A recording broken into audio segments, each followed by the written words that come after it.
So I've got something a little bit different in today's video.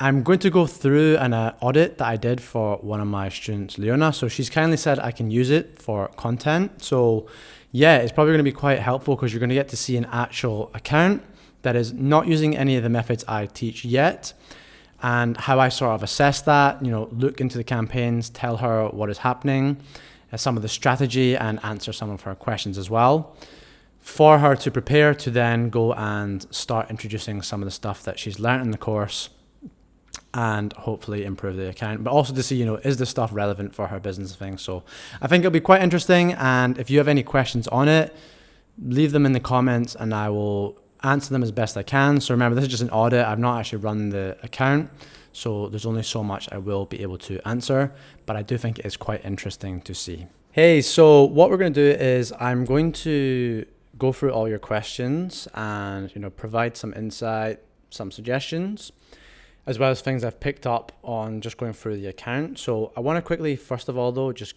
do a little overview, make sure I'm understanding what you've set up correctly and what the intention is for each of those things, because that might affect some of the recommendations if your intention was different from what I've interpreted. Okay, so essentially we've got 4 campaigns here.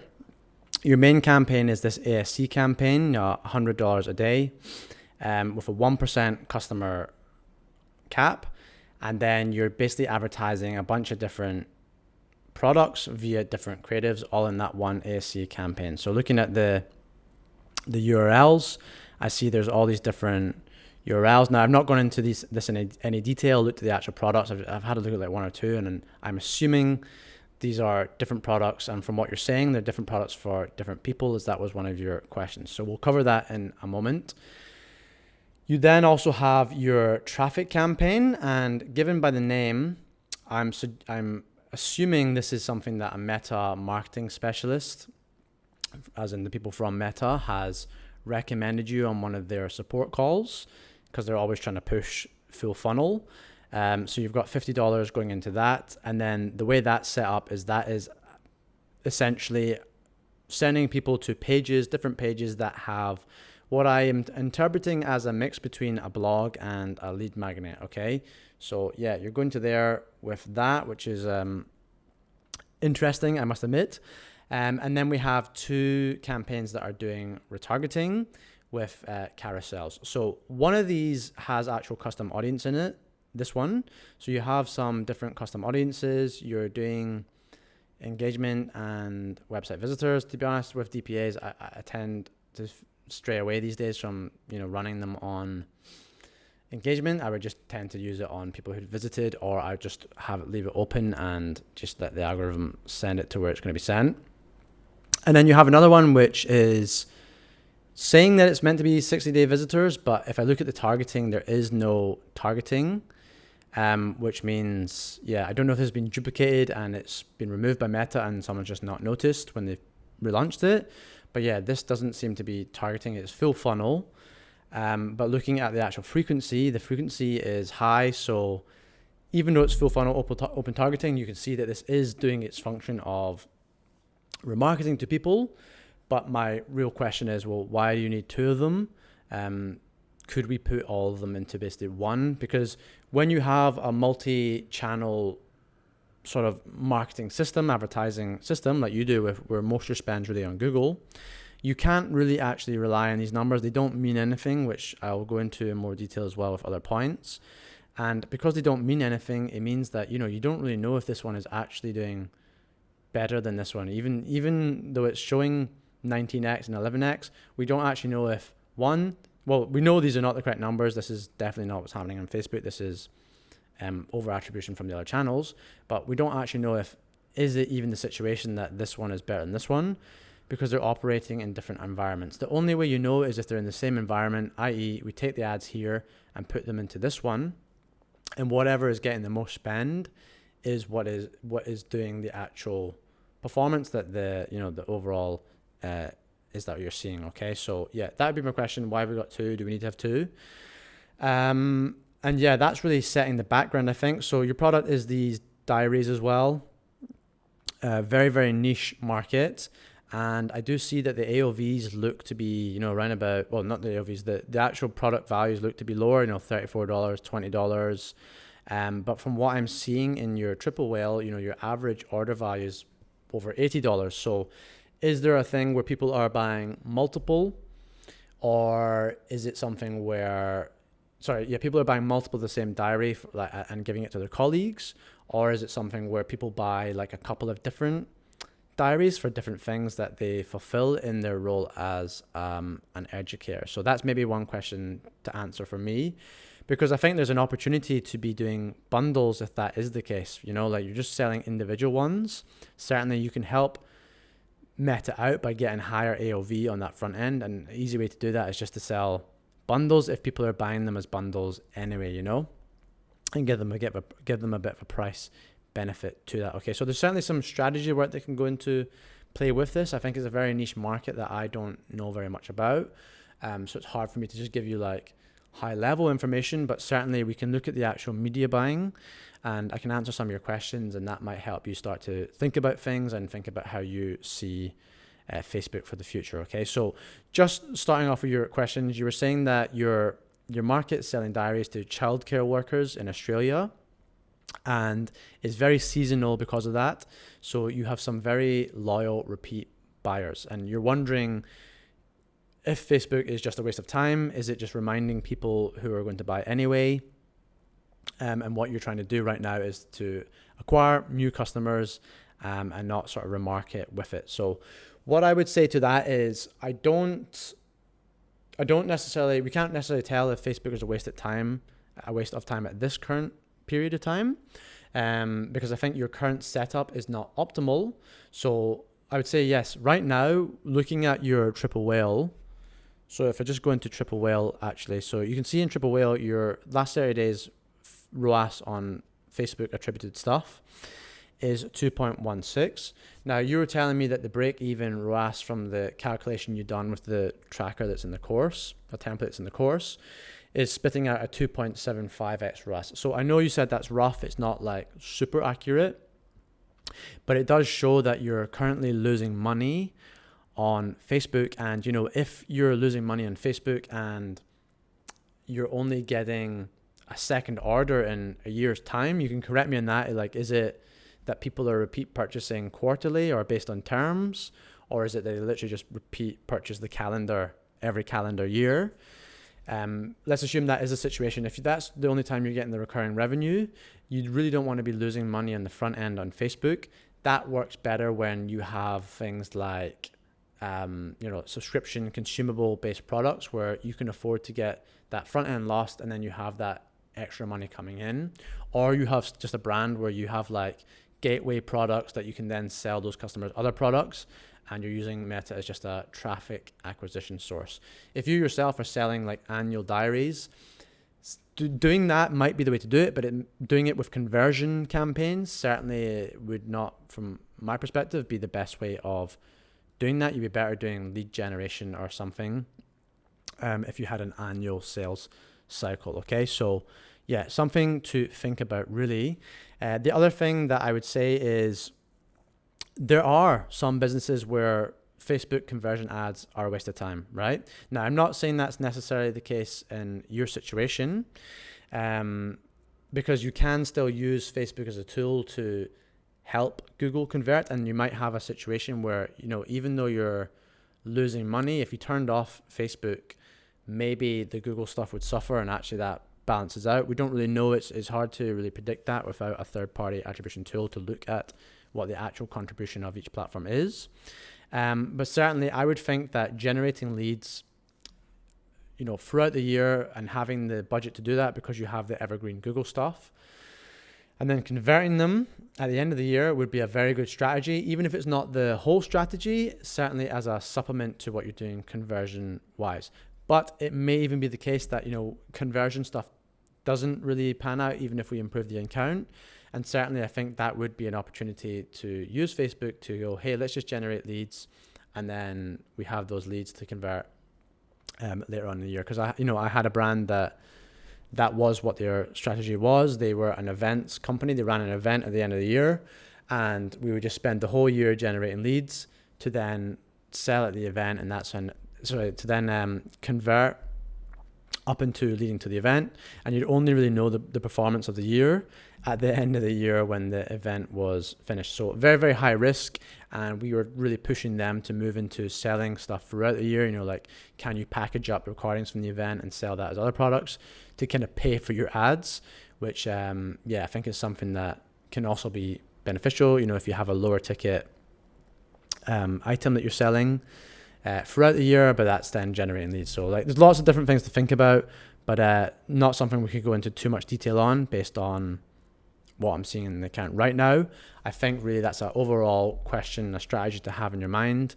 Right now, the main focus should really be on improving what you currently have to see how Facebook actually does, because I think there is room for improvement. Okay, so the next question that was asked was that you want to focus your spending on new customer acquisition. So you've capped the existing customers very low, but you've seen someone say online that may not be necessary. Okay, so the first thing I want to do with that one is I want to show you the frequency of your Advantage Plus shopping campaign, which is really your prospecting campaign. These other types really are this is a traffic one and these two are remarketing. So this is your prospecting campaign, but let's look at the frequency on this. So break it down by day, and we can look at the frequency. So you can see here that most of your daily frequencies are above 1.5, right? And often significantly higher. If you are prospecting, really your frequency should only be between it should be under 1.05. Okay, so you might get one, it's kind of rare, but generally you'll be looking at 1.02, 1.03. But certainly under 1.05 is, strictly speaking, prospecting. When you have something with as high a frequency as this, it really means you're hitting that same audience over and over again. And that is not therefore doing the function that you're intending to do with these ads. Okay, so that is coming from not necessarily your targeting. So you can see right now you're targeting in this ASC as a 1% customer cap. If I can find it, yeah, you've got a 1% existing customer cap. That recommendation that person's given to not need to cap the customers is really for business as usual campaigns, because business as usual campaigns, if you have the right creative, it is going to send people to the role that creative fits for. So if it's prospecting creative, it is going to be able to put more of your spend in that prospecting, location. The job of an Advantage Plus campaign is to really generate sales as well as possible. So it's going to try and pair your best creative with the people who have the highest intent, the highest likelihood of purchasing. And quite often that's going to be your customers. So if you're not segmenting an actual restriction on the customer cap, your Advantage Plus shopping campaigns are really going to hit that current customer base, and that is not what you want to do. Okay, so you have 1% at the moment. I think you could get away with 0%, but certainly if you start following the strategy that I've given you in the course, you're going to move away from doing ASC campaigns anyway, and you might get the benefit there. So one thing I would also say on this, in terms of moving the strategy, because you're already losing money on Facebook ads, because it already is negative, generally what I'd say is, you want to transition things to something new. I think you'd be fine just to pause and start with new campaigns, because it's already not working for you. It's not like you're starting at a place where something is working. So you might even just be in a situation where you're pausing this to implement the recommendations I'm giving you. But don't do anything at the moment. That's something to think about. Maybe you pause it for a day, see how Google's affected. Does it come down? Your ROAS might even come up because you don't have that burden of the meta spend. But equally, you might not be filling the funnel as well. And in a couple of days, you might start to see that Google ROAS come down as well. Okay, so just things to think about. What I would also suggest on this is, you might even be better having a full cap on your current customers and instead running a pre-launch promotion when the next calendar comes out. Because if I'm assuming that you're doing a calendar once a year, there is the benefit of, meta ads keeping the people front of mind, but a 12-month buying cycle, you're not really getting much value from them seeing an ad in February when they're going to buy in December, So like you'd be better just starting a couple months earlier with a pre-sale offer directed just to your current customers and giving them a bit of a discount, or just warming them up essentially by showing them some ads, and then they'll be paying more attention to your brand because you have no idea what they've done in the course of the year. Maybe they've changed email, maybe they've unsubscribed. At least that just gives you the benefit to start warming them up before planning a sale on them, okay, before they can go and buy from someone else when their diary is starting to run out. So yeah, that might be a suggestion that you can do if you want to keep the customer cap. I don't think there's any issue in your situation capping the customers given the type of product, okay? So like a lot of the advice that's given out is for general advice. It's not thinking about specific products, so always keep that in mind. Your product might be an outlier to even the advice that I give, okay? So that is that. The other thing I want to say is all of these campaigns in general are high frequency, even your traffic campaigns. So your traffic campaign intention is really to build an audience based on something I saw somewhere, as well as the fact that it is a traffic campaign. Generally speaking, you're looking to do a traffic campaign to bring people higher up in the funnel. But if you look at the frequency on that one, you'll see that, it's nowhere near one either. So your traffic campaign certainly as well it's not hitting as low down the funnel as your Advantage Shopping Plus campaign and Advantage Plus Shopping campaign, but it's certainly not prospecting. And I think a large part of that is because you are hitting the people who are already in your funnel, and you're hitting people who are coming from your Google ads. And part of the cause of that is because you're using interests. If you're using these different interests, you are limiting, or this one interest, you're limiting the algorithm to play within that field. I don't see like expansion box here either. Just looking at it quickly. So yeah, that really is just fixated in that one interest base. And because you're doing that, you're just forcing it to stay within that. It can't go out and find new people. And as it's showing, it's kind of used all the people in that audience. So you might want to try, if you're going to still do the traffic campaign, you might want to just do it broad so that it can go further. Meta support, I know Meta are suggesting to add interest for things like traffic and conversion campaigns. But really, if I think about it logically, so even Meta are recommending people go broad on conversion campaigns, which is, I've been doing for a long time. And they're still recommending interests on top of funnel, traffic and awareness campaigns, which, we kind of discussed a bit. People are thinking, maybe it makes sense because there's not enough signals. But like, I just always come back to the organic algorithm, which is your brand awareness, type campaigns or type content. And, you don't have targeting organically. You see the content you want to see. Like I've done tests where I've gone around, liked stuff with rabbits for a couple videos, watched a couple rabbit videos, and then I'm getting served stuff to do with rabbits. I'm getting served more content to do with rabbits, and I'm getting served ads to do with rabbits. Okay. So like, it doesn't need to have interest to know that that's the type of content I want to see. Organic, there's no targeting, and it's showing me those organic videos. So yeah, I don't think you need to follow that advice. I think you can go broad on your traffic, and it'll give you a better function in prospecting people if that is your intention. Okay, but I have more to say in the traffic campaign in a minute anyway, so hold that thought. The next thing I want to do is look at your actual creative in this Advantage Plus Shopping campaign. So you can see here again, we're let's do it a bit less so we can see more creatives. Let's go to 7 days. We're going to look at the actual creatives that you're running. Okay, so the creatives, you can see the creatives, they're all they're not prospecting. You can see 1.2, 1.3, 1.4. Okay, and as you get lower spend, I imagine they'll be higher. Yeah, they're all kind of similar too.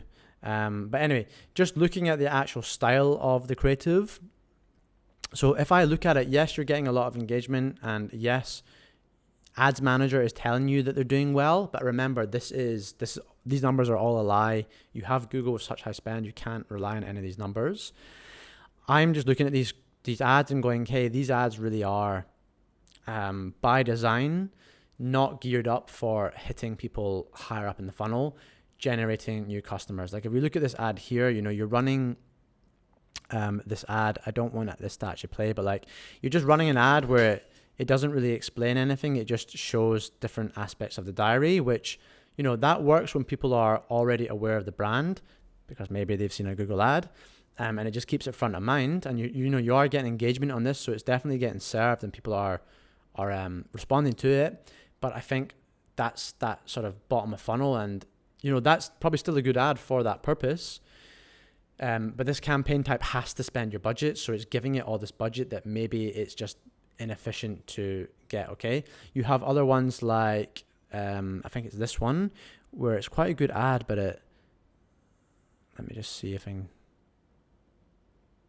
I think this is the ad. Hang on. Like you're showing off the actual product, which is great. It's a great ad. It's very UGC based.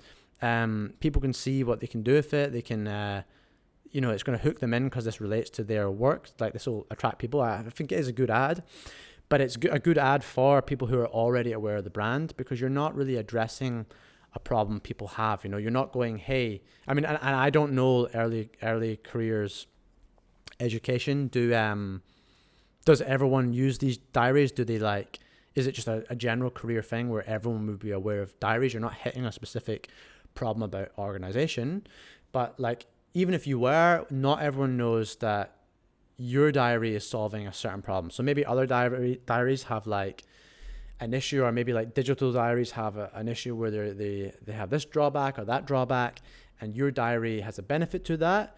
That's the kind of stuff you want to be hitting to attract those people who are not aware of the problem, because the people on Google will generally be looking for your product. I know you're doing PMAX as well, but a lot of that will probably be that sort of product and search traffic, I imagine.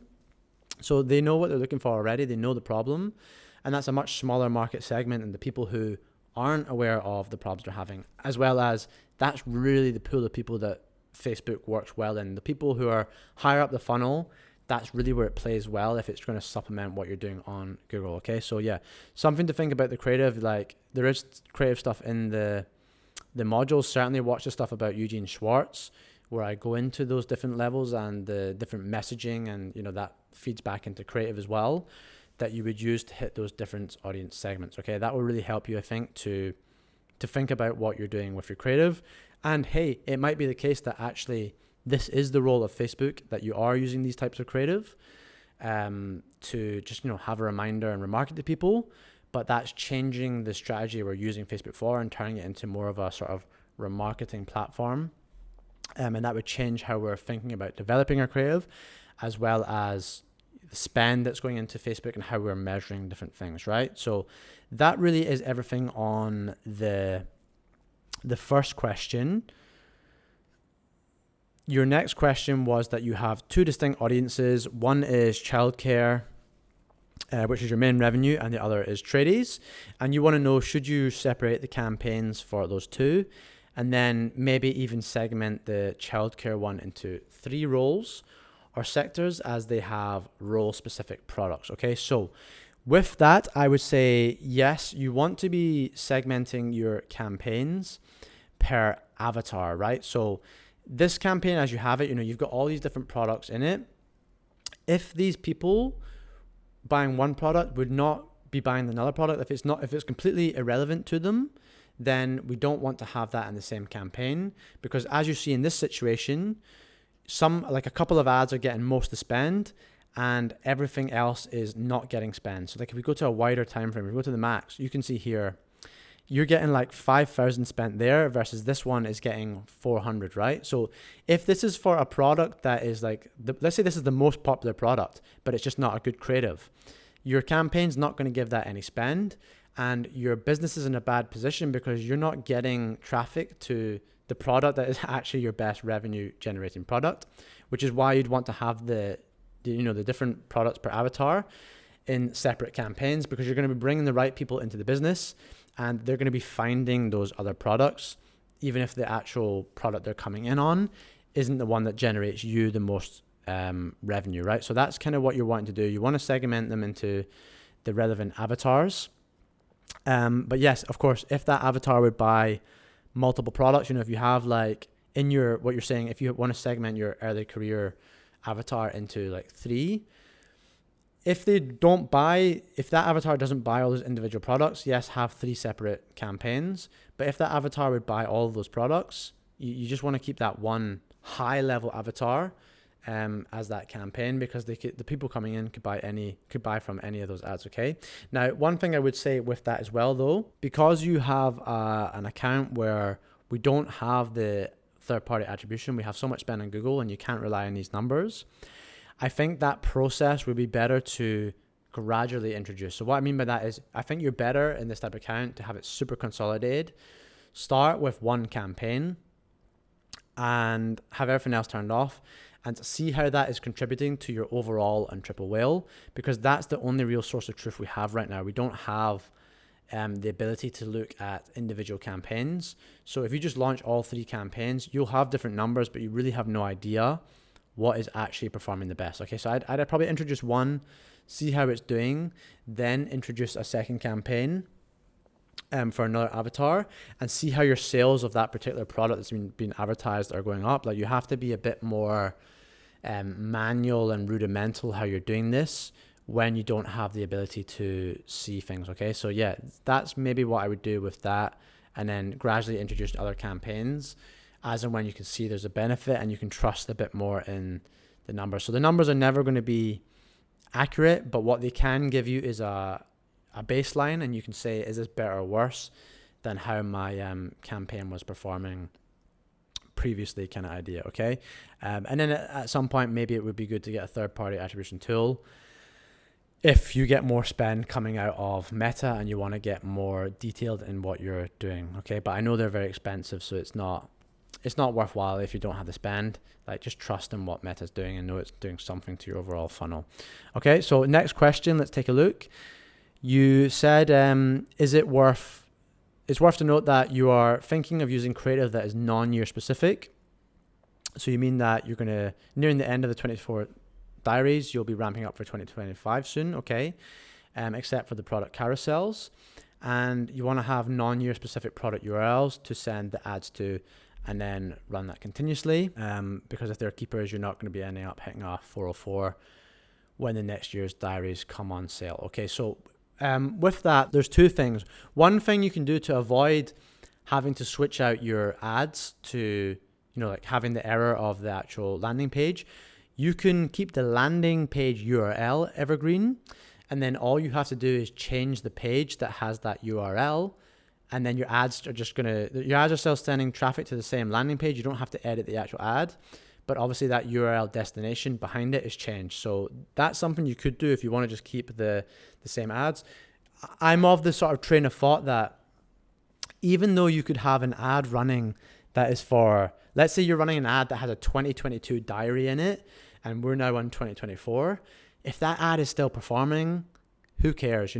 Sure, there's a brand awareness play for big companies where they don't want to have incorrect information or things wrong on their actual ads. But if it's still working and doing its job of targeting, finding the people that it needs to find, and just getting them aware of the diary, it doesn't really matter that it's an old diary. Like, if you look at my brand, my ad is actually advertising a product that has 30 servings. I now sell the product with 20 servings. Okay, so if you're very like detailed and you look at the packet, you'll probably see that it says 30, and then if you're actually on the landing page, it doesn't say that. But like, it's still working. So like, why go to the effort of, or why risk killing a good ad just to change it with something new, when I can keep running that ad and people are going to find out on the actual landing page that that's not what it is. Okay, so like, that's something that I think you could try. That would be an easy win. But to your main question, I also do agree that I think it would be good to try and do some evergreen stuff, because if you're doing evergreen stuff, it is going to obviously just build up more data and be relevant to everyone, no matter what year it is. Okay, there is one sort of caveat that sometimes you do see better performance from being specific in your messaging. So, being very specific about certain messaging does have a performance benefit, but does that outweigh the benefit of having so much machine learning data behind an ad?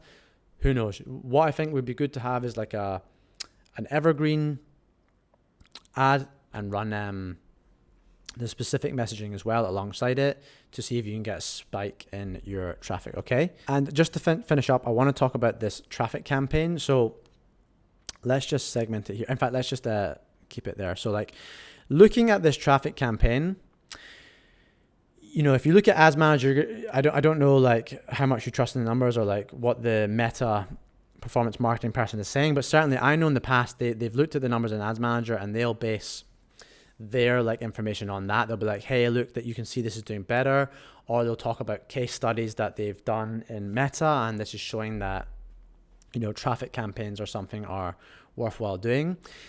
You got to remember these case studies are done on high spend ad accounts for big businesses, and they don't necessarily trickle down into what's happening in the actual ground for smaller spending campaigns, smaller spending accounts, right? So these Meta performance people are just working on theory. They don't really have a working knowledge of the actual accounts. So, you know, there is that incentive for them as well to push Meta's products, but there also is just that lack of understanding. I have friends that used to worked in these positions too, and, you know, they have agreed with this, but they have a lack of understanding of how the platform actually works in everyday worlds for different businesses, okay? But us as media buyers, we've seen it, we know what actually happens. And I'm not against top of funnel type campaign types, traffic and conversion. You know, I think they do have a place, but I think for an account like yours where you're spending so little, it isn't really the place to be doing it. And certainly these numbers you're seeing here, these won't be the actual, you know, you won't be getting better ROAS from your traffic campaign than you are from this Advantage Plus shopping campaign, based one on experience, two, what everyone else talks about in the market, you know, just posting on Twitter and things for years, and three, what we can do is we can actually go and look at your attribution, and we can see this. So like if I come down to comparing the attribution settings and I look at a 1 day click, so we take away all that stuff that could be happening on Google from, you know, that 7 day window where people could be jumping between the two platforms, or that view through attribution where people might see an ad and go off and, view an ad, go off and click on Google, or click on Google and then be served an ad and not click on it. So there's no click attribution, there's just the view through attribution, and it can't tie up what happened on Google. That's not going to take an effect of what is actually happening. So 1 day click is the true, is the closest to the truth of what is my Facebook ad actually doing. And when you look at that, you can see, I need to show you, you can see that the actual pattern shifts. So you saw it had the highest ROAS previously, 7 here compared to 5. But when we do the 1 day click, you can see that changes. It's now got a 2x ROAS compared to a 2.82 ROAS from the Advantage Plus shopping campaign. So I'm not saying as well that that's the actual ROAS. I still don't believe that's the actual ROAS. I still believe it's taking attribution from Google. And you can see your overall account's 2.88, which is closer to what Triple Whale is saying at 2.16, certainly, but I still think it's well off. I think this will be lower for sure from the traffic campaign, but that just gives you a kind of idea that, hey, you can't trust the numbers, what you're seeing here, because this is the actual closer version to what's happening with the traffic campaign. It's not doing as well as it seems like it's been doing, okay? And you can see the same thing with the CPA. This is not being plain nice to me. Yeah, there's CPA. You can see 11 cost per purchase, better than the other campaign. It looks great, but here it's way up at 36, okay, compared to 27. When we shift it around, and even still, that's a lot higher than 11, and that's a lot higher than 14, okay? So that's something that, you know, we don't really have a real answer for. No one knows the answer. You certainly can't find that in Ads Manager. Otherwise, these third-party attribution tools wouldn't have a business model and people wouldn't be giving them big money. But yeah, the only real way to see some benefit is to look in a third-party attribution tool. But even then, none of them are going to give you the whole story. And there's good videos on YouTube where Solutions 8, if you've ever heard of them, and you probably have heard of them since you do a lot of Google, they go through, you know, what is really happening, and it's exactly right. You know, it's what we've been saying. Like, it's a tool that you can't measure, but you know it's doing something. You can't really measure the customer journey accurately. There's so many different touch points that people are going to have with multiple different channels, conversation with friends, that you'll never be able to attribute back to something. but you just need to know that there is some thing happening there. Okay, so I'm starting to waffle a little bit. I don't want to waffle because you'll get confused. Yeah, that's pretty much everything I have to say. That's it, guys. Thanks very much for watching. As always, if you found this interesting, let me know and I can see if I can do more of it. And until the next video, have a good week and see you very, very soon.